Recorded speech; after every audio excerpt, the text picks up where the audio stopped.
Hello दोस्तों, ये नरेश लखानी बोल रहा हूँ।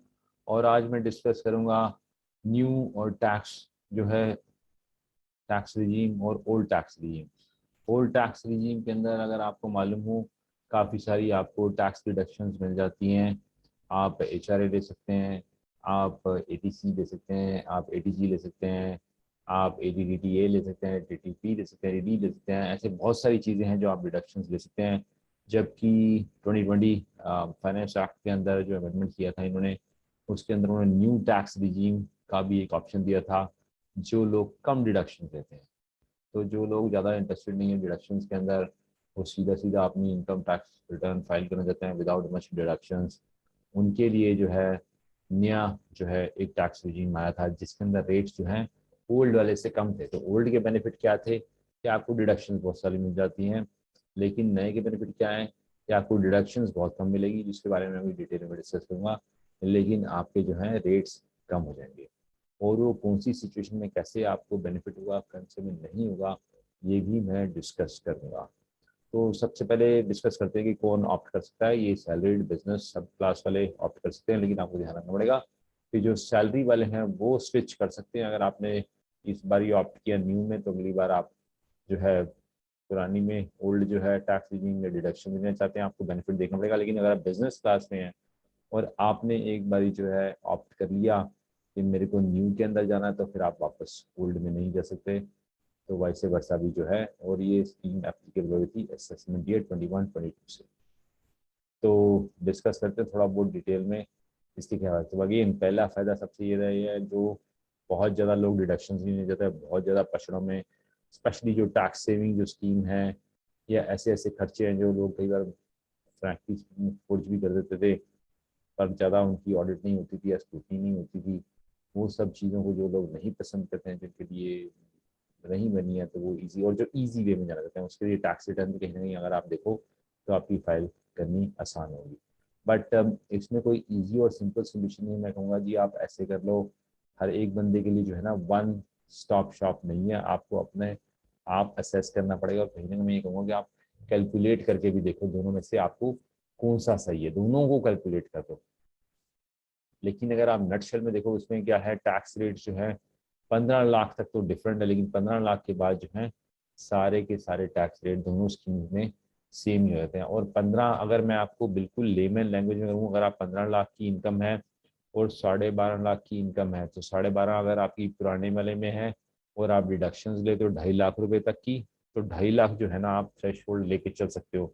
अगर 2 से 2.5 लाख रुपए की डिडक्शन है, स्पेशली अगर आप 15 से ऊपर आपकी इनकम है और 2.5 लाख से ऊपर अगर आपकी डिडक्शन है, तो आपको जो है पुराने वाले जो है डिडक्शन वाले में, अगर मान लो 3 लाख की डिडक्शन है, तो पुराने वाले में अगर आप कैलकुलेट करेंगे तो आपको ज़्यादा फायदा होगा एज कम्पेयर टू न्यू वाले में, क्योंकि न्यू वाले में आपकी मैक्सिमम जो है 2.5 लाख रुपए तक में। लेकिन 15 लाख से अगर कम है और आपकी 2.5 लाख से कम है इनकम, और 2.5 लाख से कम है, तो प्लीज़ आपको कंपेयर करना ही पड़ेगा।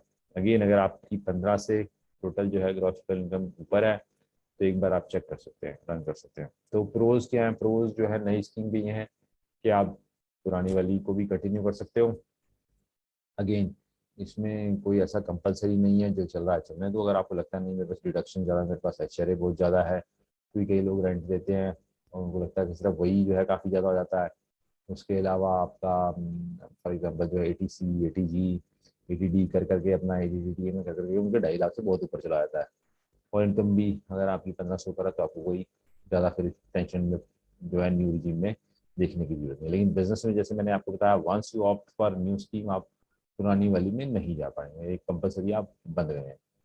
मेन इसमें यही है कि अगर आप टैक्स सेविंग्स ऐसी ऐसी चीज़ों में करते हैं जो शायद आपको पसंद नहीं है, आपकी पर्सनल चॉइस की बेटर चीज़ें आपको मिलती है, तो प्लीज़ आप करो।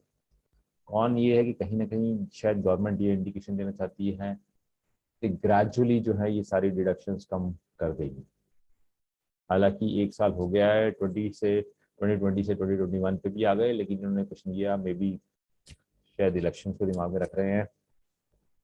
तो अगेन हो सकता है कि आपको कोई डिडक्शन मिले। स्लैब्स बहुत ज़्यादा हैं, कई बार लगता है यार बंदे को इतने सारे स्लैब हैं, तो बंदा ओल्ड में भी सिंपल जाना चाहेगा। तो अगेन मैं जरा रेट्स का आपको थोड़ा सा बताता हूँ। ओल्ड रिजीम में जो है 0 से 2.5 लाख तक 0 था, सेम जो है न्यू रिजीम में भी है। सिमिलरली 5 लाख तक भी 5-5% है, दोनों का कोई फर्क नहीं है। 5 से 7.5 में जो है वो 20% ब्रैकेट है ओल्ड वाले में, जबकि नए वाले मैंने आपको बताया थोड़ा कम रेट होंगे 15 लाख रुपए तक स्पेशली, तो केवल आपको 10% देना पड़ेगा। तो 5 से 7.5 वाले में आपको 20% वर्सेज 10% ओल्ड और न्यू का फर्क हो जाएगा। फिर 7.5 से 10 में जो है अगेन आप ओल्ड रिजीम में 20 पे ही बैठे हुए हैं, लेकिन आपको न्यू रिजीम में आपके पास कम रेट है, 15% वाला है। फिर आपका जो है 10 से 12.5 वाला जो है 30 का रेट है, जबकि old regime sorry new regime में जो है आपके पास 20 वाला रेट आ जाता है। फिर उसके बाद 12.5 से 15 जो है आपका जो है 25% वाला आपको जो है ना वो आपको मिल जाएगा। तो आपके लिए एक बेनिफिट है, आपको 25% वाला जो है न्यू रिजीम में मिल जाएगा, जबकि पुराने में आपको 30% देना पड़ेगा। लेकिन आप दोनों रिजीम में, जैसे मैंने बोला आपको 15 लाख से ऊपर आप जैसे ही क्रॉस करते हैं, दोनों पे आप 30% टैक्स आपको देना पड़ेगा। तो अब आ जाते हैं एग्जाम्पशन और डिडक्शन जो है न्यू स्कीम के अंदर कौन कौन सी जो रिमूव हुई है। तो सबसे पहले जो आपको कोई स्टैंडर्ड डिडक्शन नहीं मिलेगी, अगर आप सैलरीड इनकम है स्टैंडर्ड डिडक्शन आपको नहीं मिलेगी, एलटीए नहीं मिलेगा, एचआरए नहीं मिलेगा, प्रोफेशनल टैक्स 2,500 रुपये का नहीं मिलेगा, इंटरेस्ट और एफडी पे अगर आपको कोई इनकम हो रही है टीडीटीए एडीटीबी तो ये सब आपको नहीं मिलेगा। उसके बाद एंटरटेनमेंट अलाउंस आपको कुछ नहीं मिलेगा। उसके बाद इंटरेस्ट ऑन सेल्फ ऑक्यूपाइड जो 2 लाख रुपए तक आप इंटरेस्ट पे कर रहे हैं, आपको सेल्फ ऑक्यूपाइड आप कर लेते थे, वो भी आपको नहीं मिलेगा। फैमिली पेंशन 15,000 का नहीं मिलेगा। ट्रांसपोर्ट अलाउंस जो भी मिलता था डिसेबल्ड एम्प्लॉयज वो भी आपको नहीं मिलेगा। कन्वेंस अलाउंस नहीं मिलेगा, डेली अलाउंस नहीं मिलेगा। ये सब चीज़ें जो है ना आपकी, और मीटिंग और ट्रैवल के लिए आपको जो मिलता था, ये सब चीज़ें आपकी चंपत हो जाएंगी, खत्म हो जाएंगी। उसके बाद आ जाता है कि बिजनेस में भी सिमिलरली, बिजनेस में बड़ी सारी डिडक्शन थी।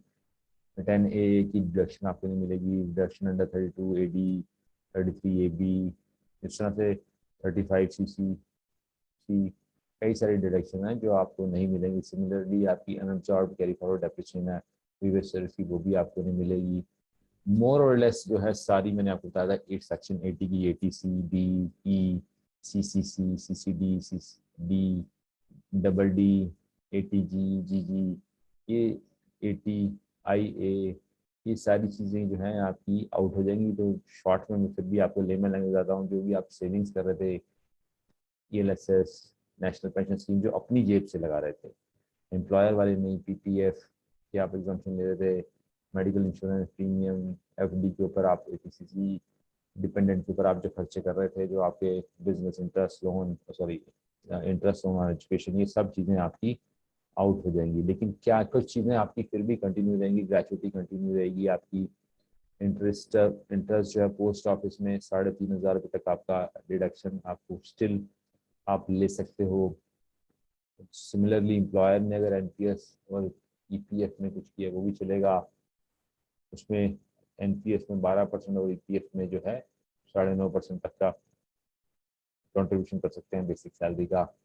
लाइफ इंश्योरेंस जो अगर आपने इनकम आपको आई है लाइफ इंश्योरेंस, वो भी आपको कोई टेंशन की बात नहीं है। एग्रीकल्चर इनकम की बात भी नहीं है। Standard deduction on rent salary वाली नहीं, वो भी आपको मिल जाएगी। VRS रिटायरमेंट, तो कई चीज़ें आपको मिल जाएंगी। अब ओल्ड और न्यू में जो है सब डिपेंड करेगा आपके ऊपर, खुद आपको कैलकुलेशन करनी पड़ेगी। मैं ये कहूँगा कि अगर आपके अगेन सिंपल थंब रूल है, अगर आपको दिख रहा है आपको 15 लाख से ऊपर क्रॉस टैक्सेबल इनकम है और 2.5 लाख से ऊपर आपकी डिडक्शन है, तो फिर तो आप ब्लाइंडली ओल्ड रिजीम में चले जाओ। लेकिन अगर आपको लग रहा है कि नहीं मेरा जो है ज़्यादा डिडक्शंस हैं, तो आप प्लीज़, अगर इससे नीचे हो तो फिर तो वैसे ही आपको कोई चिंता की बात नहीं है। और अगर इससे कम आपकी डिडक्शंस हैं, तो मैं ये कहूँगा कि अगर 15 से कम है आपकी, तो प्लीज़ आप एक बार ज़रा कैलकुलेशन करके देख लो। कई जगह पे हो सकता है आपको नई रिजीम में घाटा भी हो 15 लाख से नीचे।